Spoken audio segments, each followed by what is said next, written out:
Other than the Demon Slayer, no other anime in 2018 to 2020 has catched me like the Tower of God. Reading the manga, or should I say the webtoon as it's Korean. As I've been reading so much manga during this time of quarantine, I never got that far in the webtoon. I'm not gonna go into too much detail, especially if you've watched it already, or if you just stumbled across this video and you haven't watched it yet. Climb the tower and everything will be yours. At the top of the tower exists everything in the world. Who wouldn't give this a try, right? And become a god? No, not for Bam, the main protagonist. From what I got so far in the anime, he's in it for the power of love, for a mysterious girl named Rachel. From the beginning of the anime, you see Bam chasing and crying after Rachel. At that point, I loved the expressiveness in the character development. I really wanted to know the connection between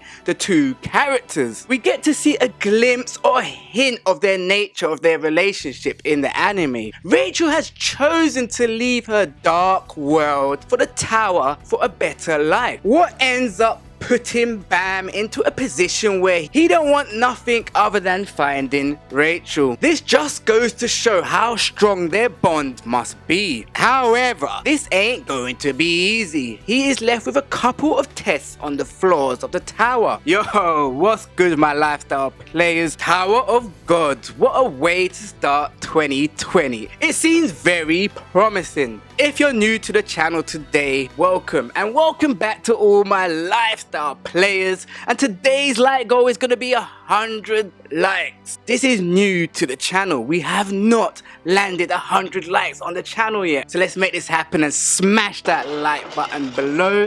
And if you want to become a lifestyle player, smash the subscribe button down below. I'd like to thank everyone who is watching. I'd like to thank you for your time and support because you're really helping the channel grow. Tower of God, it's so many mysteries in the storytelling. I really want to know if it's got an RPG style, how powerful are the weapons. There's so much to be told. I really need to carry on with the webtoon. What we know of Bam so far, he has no abilities as such. We get to know this from when he stumbles into a few characters such as Yuri, the princess of Jihad, who guides him through his first test. I'm not going to go into too much detail of what he had to do. So far from the get-go of the anime, I love the feel of the fantasy vibe of the storytelling. It is very unclear what lies within the towers, from what kind of creatures and powers to be told. That's not a bad thing. I love being left in the dark. The story fed me enough information wanting to know more. So the main protagonist is known as an irregular in the Tower of God. That is classed as an outsider who opened the tower gates on their own. From that scene there, I'm guessing the reason they call Bam an irregular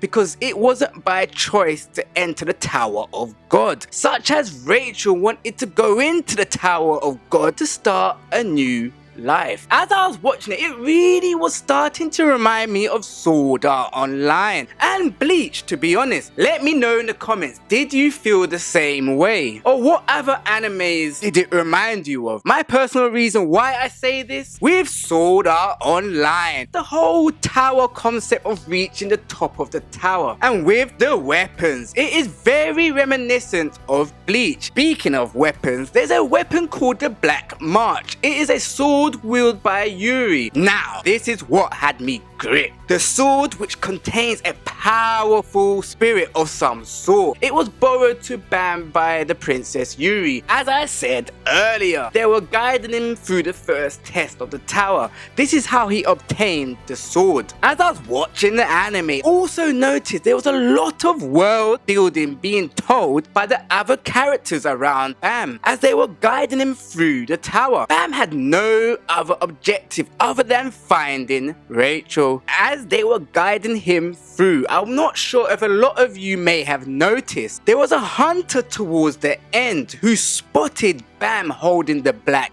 march. Just before the hunter noticed, fam, there was also a girl holding a weapon what had a similar symbol to the black march. I love the clues the anime is giving off in episode 1. Within all those clues, there's clearly a lot being held back within the storytelling. The world building is definitely intriguing enough for you to want more, just like the opening of the anime. For example, it wasn't your typical anime opening. It never showed much for the story, but the music and the atmosphere of the opening was very appetizing, which brings me to the art. It is very unique. To be fair, it's not my go-to style of art. It was very inviting, I will give it that. With its mythology styled abstract, a touch of fantasy, fairly dark, giving it that dark fantasy environment. So for me, where it's not really my style of art, given enough for me to keep watching. The first episode definitely put me in the mood to read more of the webtoon, and I just need episode 2 like now. So let me know in the comments if you enjoy Tower of the Gods. And we're also on the road to 1K. So smash that like button down below and let's get this channel to 1K. All my lifestyle players, keep on gaming on, keep on loving.